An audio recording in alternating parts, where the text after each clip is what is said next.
అందరికీ నమస్కారం. అను కథలకు స్వాగతం, సుస్వాగతం. ఈనాటి మన కథా శీర్షిక ప్రేమ వెన్నెల.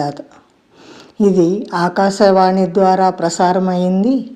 తర్వాత గ్రంథాలయ సర్వస్వం అనే పత్రికలో కూడా ముద్రింపబడింది. అసలు భార్య మీద ప్రేమ ఉంటే ఎలా ఉండాలి అని తెలియజేసే కథ. భార్య అంటే పొద్దున్న లేచిన దగ్గర నుంచి అన్ని పనులు చేయించుకునే ఓ యంత్రంలా చూసే మగవారికి చిన్న చురుక ఈ కథ.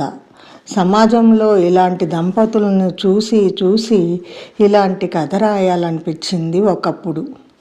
ఇక కథలోకి వెళదామా. ప్రేమ వెన్నెల. ప్రపంచంలో ఎవరికైనా ఈ పేరు ఉందో లేదో తెలియదు, కానీ ఈ